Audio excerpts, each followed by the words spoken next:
원한은 예주 진군 불악현 출신으로 그의 부친인 원방이 한나라의 사도를 지냈기 때문에 그는 명문가 출신이기도 했습니다. 그리고 당시 대다수의 공자들은 법도를 어겼으나 원한은 맑고 깨끗한 성품을 가졌기에 반드시 예법에 따라 행동했다고 합니다. 이처럼 원한이 매우 청렴하다는 명성이 널리 알려졌기 때문인지 군에서 그를 공조로 임명하자 군에 있던 간사한 관리들은 관직을 버리고 도망쳤다고 합니다. 이후 원한은 공부에 벽소되었고 높은 평가를 받으며 추천되어 시호사로 승진했으나 얼마 지나지 않아 관직을 그만두고 고향으로 돌아간 것으로 보입니다.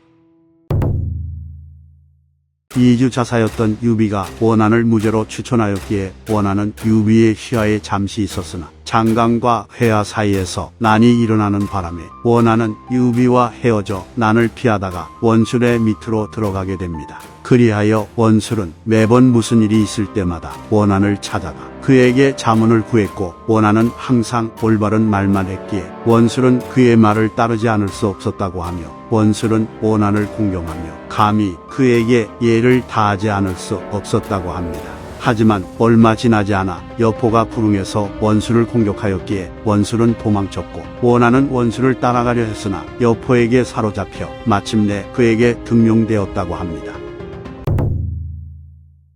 여포는 처음에는 유비와 친하게 지냈으나 이후 틈이 벌어졌고 이에 여포는 원한으로 하여금 유비를 꾸짖고 욕하는 글을 쓰게 했지만 원한은 이를 수락하지 않았고 여포가 두세 번 더 강요했음에도 계속 거절했다고 합니다. 그러자 여포는 크게 화를 내고는 무기로 원한을 위협하며 살고 싶으면 글을 쓰고 죽고 싶으면 글을 쓰지 마라 라고 말했으나 원한은 안색이 전혀 변하지 않은 채로 여포를 보고 웃으며 저는 오직 덕을 행함으로 다른 사람을 욕되게 할 수 있다는 말은 들었지만 구지즘으로써 욕되게 한다는 말은 듣지 못했습니다. 만일 그가 군자라면 장군의 말에 부끄러워하지 않을 것이고 그가 진짜 소인이라면 장차 장군의 뜻을 갚아주려 할 것이니 이것은 우리가 욕을 보는 것이지 저들이 욕보는 것이 아닙니다. 그리고 제가 전날에 유 장군을 섬겼던 것은 가히 오늘 장군을 섬기는 것과 같은데 만일 제가 하루아침에 이곳을 떠나 장군을 꾸짖고 욕한다면 괜찮으시겠습니까? 라고 대답했고 이에 여포는 자신의 행동을 부끄러워하며 유비에게 욕이 적힌 서신을 보내려던 것을 그만두었다고 합니다.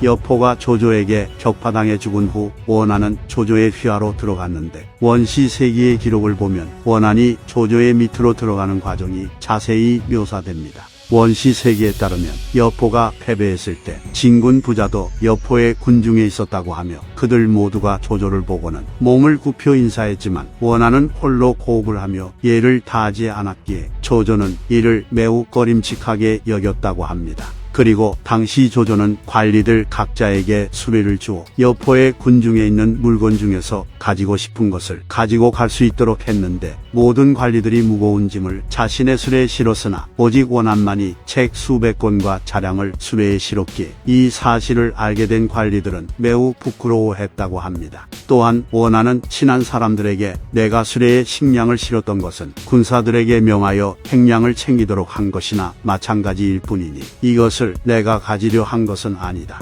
그런데 이로 말미암아 위태로운 명성을 얻었으니 크게 뉘우치고 한탄하고 있다. 라고 말하며 겸손함을 보였기에 조조는 원한을 전보다 더 중히 여겼다고 합니다. 실리를 중요시한 조조에게 원한은 주로 명문에 대한 조언을 했던 것으로 보이는데 원한은 조조에게 대체로 보아 무기라는 것은 흉악한 도구이므로 부득이할 때 써야 하는 것입니다. 그리고 군사들의 사기를 북돋을 때는 도덕으로서 행하고 정보를 할 때는 인의로서 행하며 또한 백성들을 포용하고 어루만지며 그들이 겪는 재앙을 없애줘야 합니다. 그리하면 백성들이 죽어도 함께 죽고 살아도 함께 산다는 마음으로 조조님을 따를 것입니다. 라고 말했는데 이는 손자병법에도 나오는 내용이었고 이에 조조는 원한의 조언을 깊이 받아들인 뒤 그를 예주 패국의 남부도위로 임명해 그 지역의 방어와 치안을 맡겼다고 합니다. 그리고 당시 조조는 새로이 백성들을 모집해 분전을 시행하려 했으나 백성들은 분전을 좋아하지 않았기에 그들 중 대다수가 도망을 쳤다고 합니다. 그래서 원하는 조조에게 대체로 보아 백성들은 고향을 떠나길 싫어하니 그들의 삶을 갑자기 바꿀 수는 없으며 차례대로 일을 진행하는 것은 쉽지만 흐름을 거슬러서 움직이는 것은 어려우니 마땅히 백성들의 뜻에 순응하여 분전을 즐거이 받아들이는 자만 취하고 받아들이지 않으려 하는 자에게 억지로 강요해서는 안 됩니다. 라고 조언을 했고 이에 조조가 원한의 뜻을 따르자 백성들은 매우 기뻐했다고 하는데 조조는 이후에도 분전을 계속 진행했기에 아마 원하는 백성들만 분전을 하도록 하는 정책은 한시적으로 시행된 것 같습니다.